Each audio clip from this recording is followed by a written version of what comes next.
This story is titled, Divorcing My Wife After She Admitted to an Affair. She only stayed because I earned more than her affair partner. Hey everyone, if you're enjoying these stories and want to support the channel, don't forget to hit that subscribe button. It really helps our channel. Now let's start the video. OP starts by saying, Hey guys, first time poster here. Hey Reddit. I never thought I'd be here typing all this out, but life has a way of pulling the rug out from under you, huh?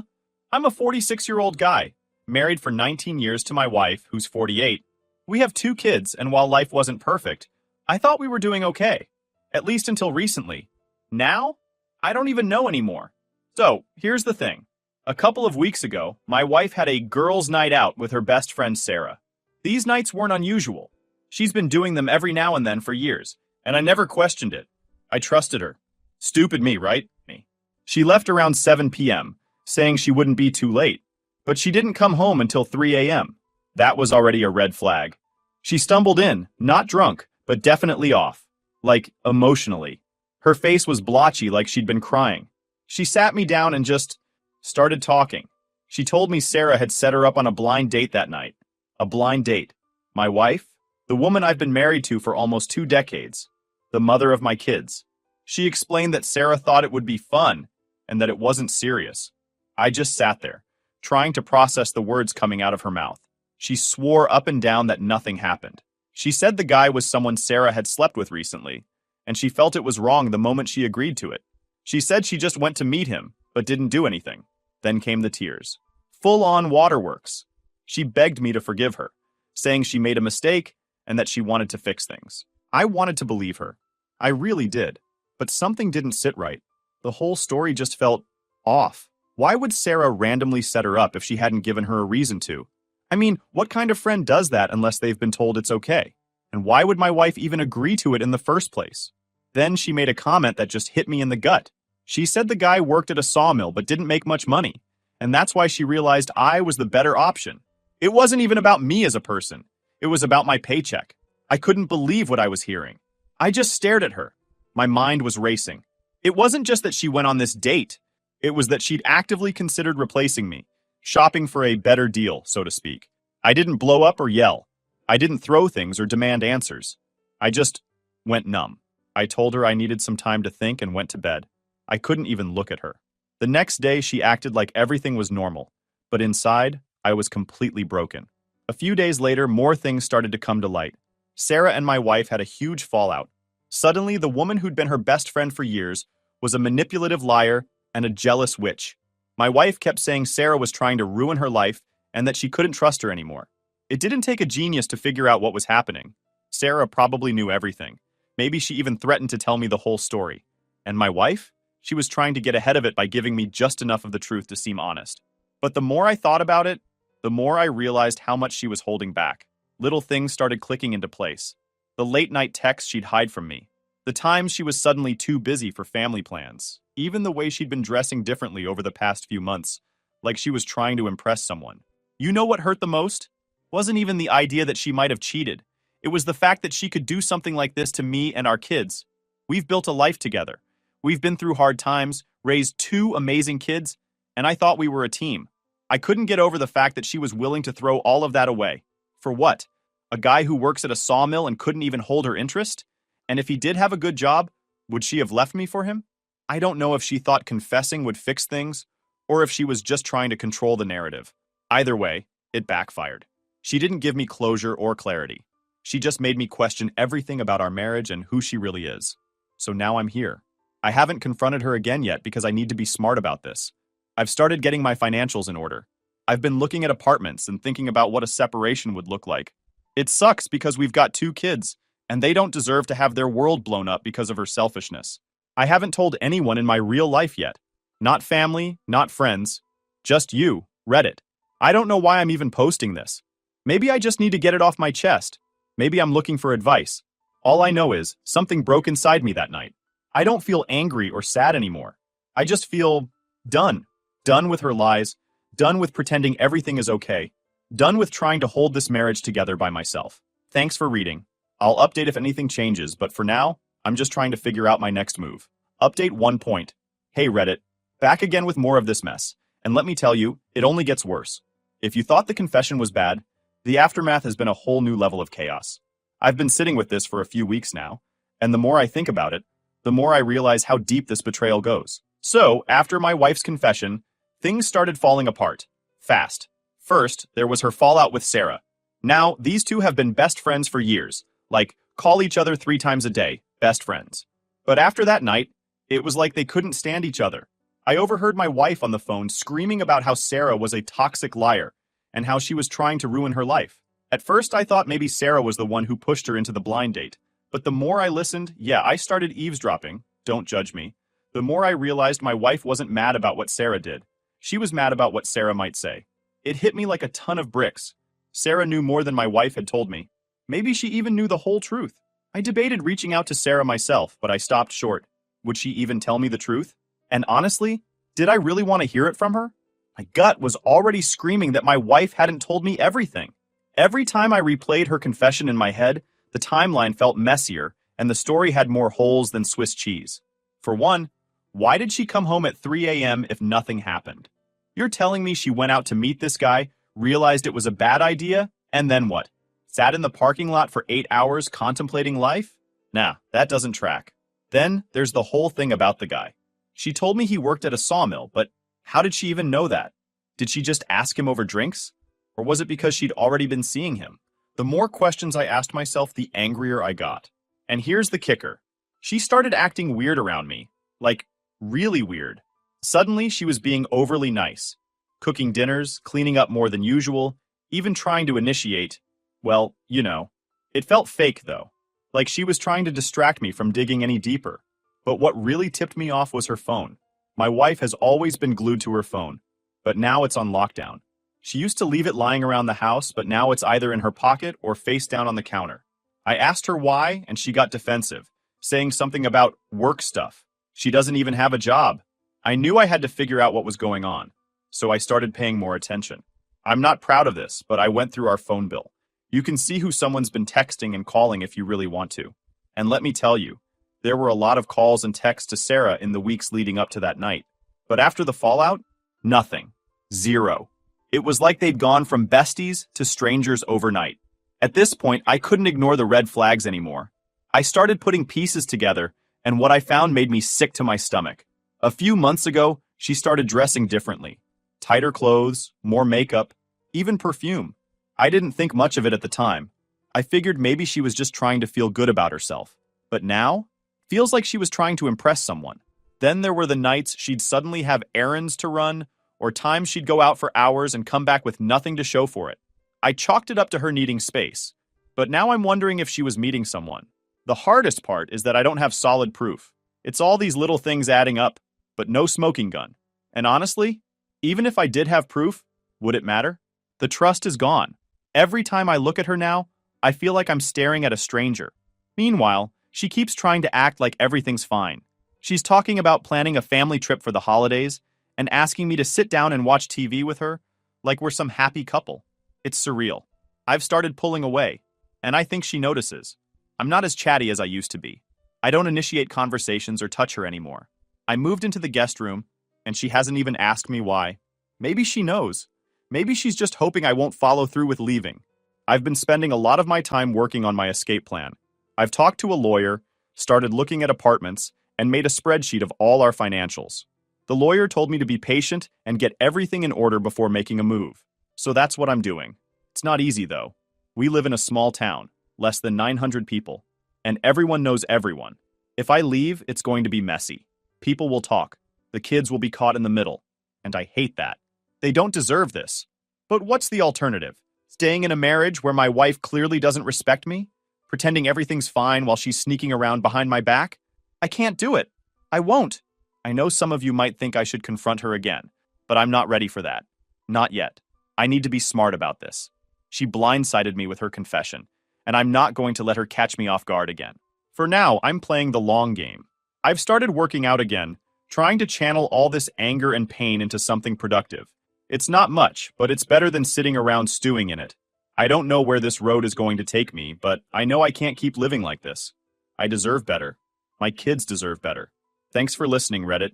I'll keep you posted. Update 2.0. Hey Reddit, I'm back and things have somehow managed to get even more complicated. After the whole mess with the blind date and everything I uncovered afterward, I was already mentally done with my marriage. But life had a different plan, and now I'm tangled in a situation I wouldn't wish on my worst enemy. A couple of weeks ago, my wife got hit with some rough medical news. She's been dealing with asthma-like symptoms for a while now, but I didn't think much of it because she's always had health issues. Turns out it's not just asthma. It's something called eosinophilic asthma. Apparently, it's an autoimmune disorder where her white blood cells attack her lungs. The doctor said it can lead to scarring and other serious issues if it's not treated. Here's the kicker. The treatment is insanely expensive. There's only one medication on the market that can manage her condition. And even with insurance, the copay is $13,000. Yeah, you read that right. $13,000. When she told me, I honestly didn't know how to feel. On one hand, I wouldn't wish that kind of diagnosis on anyone, not even someone who's betrayed me. But on the other hand, I couldn't help but feel like the timing was convenient. She's suddenly all about saving the marriage, bending over backward to please me, and even setting up couples counseling. She says it's because she wants to fix things, but I can't shake the feeling that it's more about keeping access to my insurance. Without it, there's no way she can afford the treatment. Her Medicaid covers the bulk of it, only if there's another primary insurance in place, mine. I'll be honest, I've been struggling with a lot of guilt over this. I don't want to abandon her in a time of need, but I also can't ignore everything that's happened. It's a constant tug of war in my head. So, let's talk about the counseling. She suggested it, and at first I thought, okay, maybe this will help us communicate better. Maybe I'll finally get some real answers. Spoiler alert, it didn't go that way. The first session was basically her laying out everything I've ever done wrong in our marriage. Some of it was fair. I'm not perfect, and I've made my share of mistakes. But a lot of it felt like a stretch. She complained about me working long hours, which I do to keep us financially afloat. She brought up times I wasn't emotionally available, which is rich coming from someone who went on a blind date behind my back. The therapist tried to keep things balanced, but it felt like my wife dominated the conversation. It wasn't until the second session that the therapist started to push back a little. She asked my wife why she thought it was okay to agree to a blind date in the first place. My wife dodged the question, saying it was a lapse in judgment and that she regretted it. By the third session, things really hit the fan. The therapist asked her, "If you're so quick to point out his faults, what are some things you've done wrong in the marriage?" That was all it took for my wife to lose it. She started yelling, saying the therapist was biased and that we were supposed to be there to fix me, not her. It was honestly embarrassing. She stormed out of the office, leaving me and the therapist sitting there in awkward silence. After a few minutes, the therapist told me, "I don't think this marriage can be salvaged." That hit me hard. I admitted to the therapist that my wife had been unfaithful, and she wasn't surprised. She said it explained a lot of the resentment my wife seemed to harbor toward me. She offered to continue working with me individually, and I told her I'd think about it. On the drive home, my wife went on a rant about how the therapist was a quack, and how we didn't need counseling anyway. I didn't say much. I was too drained to argue. At this point, I've been on autopilot at home. I moved into the guest room shortly after that, and we barely speak to each other, unless it's about the kids or something practical. Speaking of the kids, they've started to pick up on the tension. My youngest asked me the other day why I don't hug mom anymore. That one gutted me. I didn't know how to explain that the person they see as their loving mother is also the person who shattered my trust. The weirdest part of all this is how paranoid my wife has become. She's constantly asking where I am, who I'm talking to, and what I'm thinking. It's like she knows I'm planning my exit, but can't figure out when or how I'm going to do it. She's trying to act like everything's fine, but I see through it. I've been keeping a low profile, working on getting everything in order. I've spoken to a lawyer about what a divorce would look like, especially with her medical situation. The lawyer said her diagnosis could complicate things because she'll likely push for spousal support to cover her treatment. That's another layer of stress I don't need. I've also started going to the gym again. It's been years since I worked out regularly, but I needed an outlet for all this anger and frustration. Lifting weights has been oddly therapeutic. Every time I pick up a dumbbell, I imagine I'm lifting all the crap she's put me through and throwing it away. It sounds cheesy, but it helps. I don't know where things are going from here. Part of me feels guilty for even considering leaving when she's dealing with a serious health issue, but the other part of me knows that staying would only prolong the inevitable. Thanks for listening, Reddit. Writing all this out has been weirdly cathartic. I'll update again if there's any major news, but for now, I'm just taking things one day at a time. Update 3. Hey Reddit, I wish I could say things have calmed down since my last post, but that'd be a lie. The situation hit a new level of insanity this week, and I'm still trying to wrap my head around it. If you followed my previous posts, you know about the confession, the counseling, and the health diagnosis. What I didn't expect was to get confirmation of her infidelity in the most public and humiliating way possible. It all started at the local grocery store. Now, I live in a small town with fewer than 900 people. Everyone knows everyone, and rumors spread faster than wildfire. I was running errands, minding my business, when I noticed my wife at the other end of the aisle. I almost turned and left because I wasn't in the mood for small talk or forced smiles, but then I saw him. At first, I didn't put two and two together. He was just some random guy walking toward her.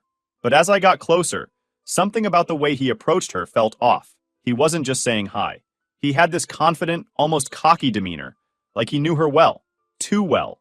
I stayed back, pretending to browse the shelves while keeping them in my peripheral vision. My heart was pounding, but I didn't want to jump to conclusions. Then I heard him ask, "So, when can I see you again?" Are you kidding me? He was asking my wife out right there in the middle of the cereal aisle. She looked panicked. She glanced around, probably hoping I wasn't there to witness this train wreck. She told him no, but her tone wasn't exactly firm. It was more like she was trying to let him down gently, which pissed me off even more. I couldn't stay quiet.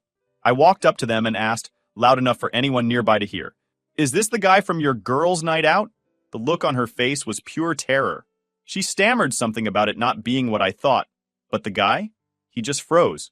He looked me up and down, probably sizing me up, and then asked, "What's it to you?" Big mistake. Now, I'm not a violent person, but I'm not small either. I'm 6 feet 2 inches, 250 pounds, and I've been hitting the gym hard lately. This guy? He was maybe 5 feet 9 inches and 150 pounds soaking wet. I stepped closer and he backed up into the shelf. I didn't touch him, but my presence alone was enough to make him start stuttering. "I've been her husband for 19 years, I said, keeping my voice low but firm. "So yeah, it's a lot to me." He panicked. He started apologizing, saying he didn't know she was married. Then, without me even asking, he admitted they'd slept together. My wife tried to interrupt, crying and begging me to stop, but I wasn't done. I told him to get out of my sight and that if I ever saw him again, it wouldn't end well for him. He practically sprinted out of the store. My wife was sobbing by then, but I didn't care. I just looked at her and said, "Now I know everything I need to know." I left her there crying in the middle of the aisle and went home. I didn't even feel angry anymore, just numb. For weeks, I'd suspected she was lying about that night, but hearing it confirmed was like a punch to the gut. When she got home, she tried to explain, but I shut her down. I told her I wasn't interested in excuses or half-truths anymore. She admitted that she'd slept with him, but insisted it was a mistake, and that she regretted it immediately. Here's the thing. I might have been able to believe her if she'd come clean from the start, but the way she trickled the truth out over weeks, only confessing when she had no other choice, that killed any chance of reconciliation for me. Since that day, I've been walking around in a fog. I feel like I'm living someone else's life, like this can't possibly be my reality. I look at her and wonder how she could do this to me, to our family. It's like I don't even know who she is anymore. The kids have picked up on the tension, and it's breaking my heart. They don't understand why mom and dad barely speak to each other, or why dad doesn't sleep in the same room anymore. I've been putting on a happy face for their sake, but it's exhausting. To make matters worse, we've started running into this guy all over town. That's the downside of living in a place this small. You can't escape people. He avoids me like the plague, but my wife? She looks like she wants the ground to swallow her whole every time she sees him. At this point, I'm just waiting for the right moment to serve her divorce papers. I've been working with my lawyer to get everything lined up, and it's taking longer than I'd like, but I want to make sure everything is airtight. I don't want her to have any way to wiggle out of this. I've been spending a lot of time at the gym, trying to channel all this anger and pain into something productive. It's the only place where I feel like I have any control over my life right now. I've also started journaling, which is how I've been able to process some of these emotions. Writing it all down helps, but it doesn't erase the hurt. I don't know what the future holds, but I know I can't stay in this marriage. She's tried to apologize and make things right, but it's too little, too late. The damage is done, and there's no going back. Thanks for listening, Reddit. Your support has meant more to me than I can say. I'll update again when there's more to share. For now, I'm just taking it one day at a time. Update 4. Hey Reddit, I think this might be my last update for a while. A lot has happened since the grocery store encounter, and I've reached a point where I can't keep spinning my wheels emotionally. The more I think about everything, the clearer it becomes that I need to move forward with purpose. I've been quietly working behind the scenes, getting my plans together while trying to keep things steady for the kids. Let's start with the practical stuff. After the grocery store confrontation, I knew I needed to protect myself legally and financially. I've been in contact with one of the toughest divorce attorneys in the area, someone a friend recommended to me. She didn't sugarcoat anything, which I appreciated. The big issue is, of course, my wife's medical condition. Her diagnosis makes things complicated, because the courts might look at me as her financial lifeline. My lawyer explained that even if I can argue that the marriage is over due to her infidelity, there's still a chance I'll be required to provide spousal support, especially since she hasn't worked in over 20 years. That stings, but I'd rather deal with it than stay trapped in this sham of a marriage. The insurance situation is another headache. Right now, her medication costs are covered because my work insurance is primary, and Medicaid kicks in as secondary. If I leave, that dynamic changes. Medicaid would still cover her, but she might face huge copays or have to fight to keep her coverage. I feel for her in that regard. I really do. But it's hard to summon sympathy for someone who only seemed to appreciate what I brought to the table after she got caught cheating. I'm documenting everything now. Finances, her diagnosis, her lack of income, and even the fact that I've been the sole provider for nearly 2 decades. It's tedious, but my lawyer says it'll be crucial during the divorce proceedings. I've also started looking into the best way to split custody of the kids while minimizing the emotional toll on them. Speaking of the kids, they've been my main focus through all of this. I've been trying to maintain some sense of normalcy for them, but it's hard when the tension at home is so thick you could cut it with a knife. My oldest is a teenager, and I think they've started to piece together that something's wrong. They've been spending more time in their room, which hurts because we used to be so close. My youngest, on the other hand, is still blissfully unaware.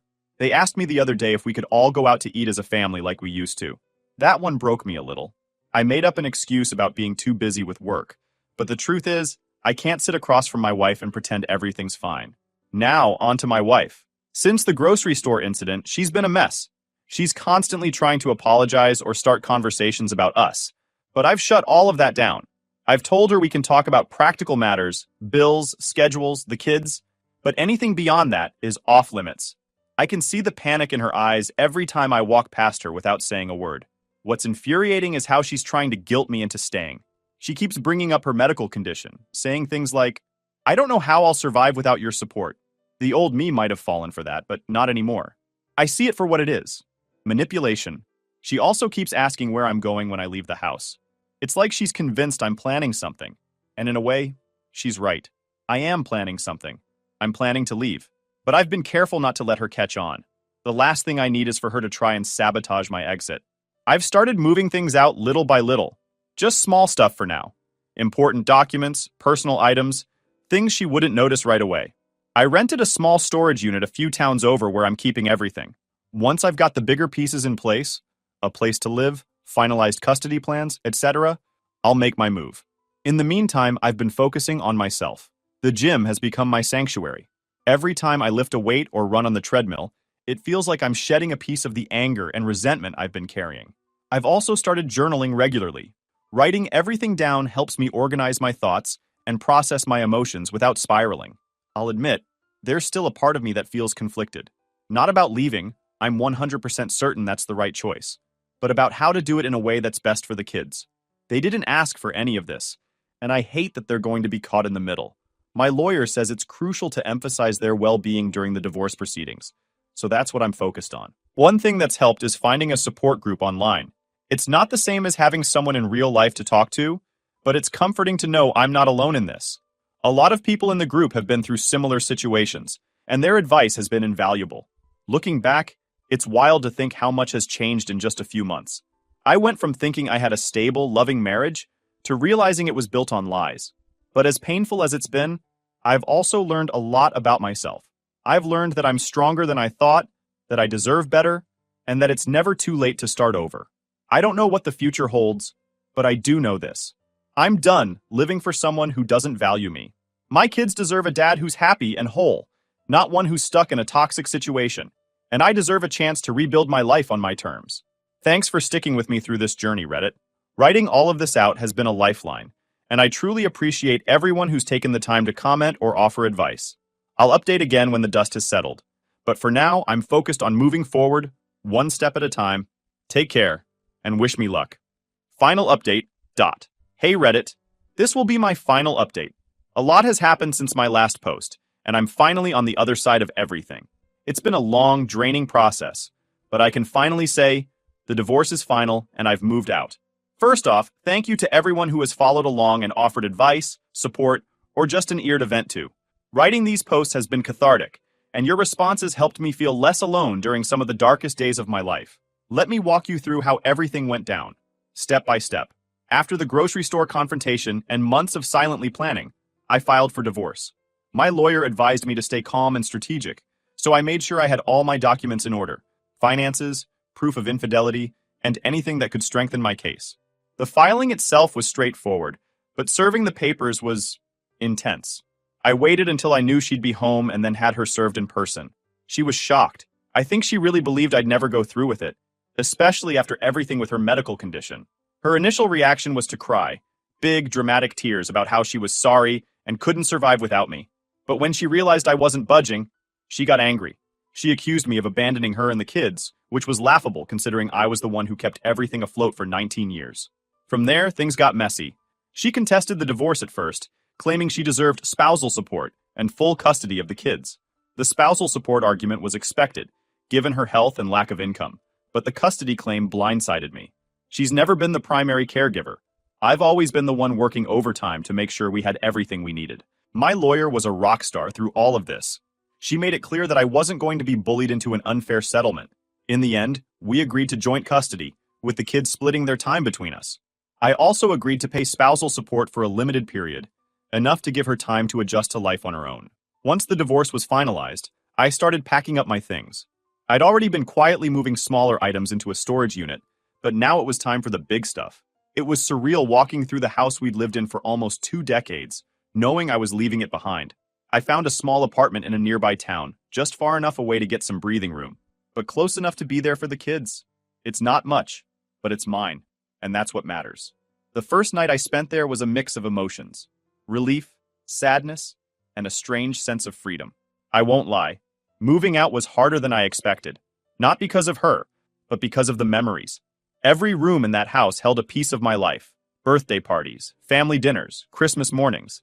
It's tough to let go of that, even when you know it's for the best.